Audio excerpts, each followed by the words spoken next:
ইরানের বর্তমান সর্বোচ্চ নেতা মুজতবা খামেনিকে অনেকে দুর্বল ভাবলেও এবার যেন সবার সামনে বেরিয়ে আসছে তার আসল চেহারা। পিতা আয়াতুল্লাহ আলী খামেনির নিহতের পর ইরানের দায়িত্ব নিয়েই যেন শত্রুপক্ষের ঘুম হারাম করে দিয়েছেন এই নেতা।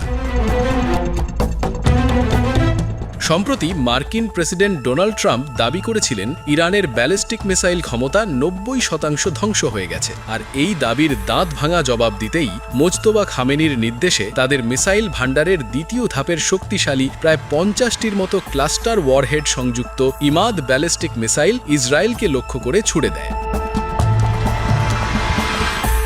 ইরানের দীর্ঘ পাল্লার ক্ষেপণাস্ত্র তালিকার দ্বিতীয় স্থানে থাকা এই ইমাদ মিসাইলটি মূলত শাহাব 3 এর একটি উন্নত সংস্করণ, যা ইসরায়েলের রাজধানী তেল আভিভে একবার আঘাত করলে বিশাল এলাকা জুড়ে ধ্বংসযজ্ঞ চালাতে পারে। 1700 থেকে 2000 কিলোমিটার পাল্লার এই লিকুইড ফুয়েল চালিত ক্ষেপণাস্ত্রটি 750 কেজি ওজনের পেলোড বহন করতে সক্ষম। যদিও ইরানের অন্য শক্তিশালী ক্ষেপণাস্ত্র খোরাম শহরের তুলনায় এর পেলোড কম, কিন্তু এর বিশেষত্ব লুকিয়ে আছে এর নির্ভুলতা বা টার্মিনাল গাইডেন্স সিস্টেমে। 500 মিটারের নির্ভুলতা এবং উন্নত গাইডেন্স সিস্টেমের কারণে এটি লক্ষ্যবস্তুর ওপর পিন পয়েন্ট অ্যাটাক করতে সক্ষম। বিশেষ করে এতে যুক্ত করা ক্লাস্টার সাবমিউনিশন ওয়ারহেড আকাশে বিস্ফোরিত হয়ে শত শত ছোট ছোট বোমা ছড়িয়ে দেয়, যা ইসরায়েলের আকাশ প্রতিরক্ষা ব্যবস্থাকে বিভ্রান্ত করতে এবং এলাকাভিত্তিক ব্যাপক ধ্বংসলীলা চালাতে অত্যন্ত কার্যকর। তেল আবিব এবং রামাত গানে চালানো সাম্প্রতিক হামলায় এই ইমাদ ক্ষেপণাস্ত্রের বিধ্বংসী রূপ দেখা গেছে।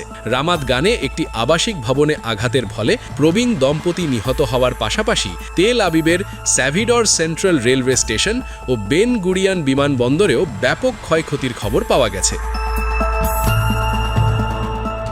আইআরজিসির দাবি, এই নিখুঁত হামলার লক্ষ্য ছিল ইসরায়েলের নীতি নির্ধারক ও সামরিক সদর দপ্তর। ইরানের নতুন সর্বোচ্চ নেতা আয়াতুল্লাহ সৈয়দ মুজতবা খামেনি এই হামলাকে কেবল শুরু হিসাবে অভিহিত করেছেন।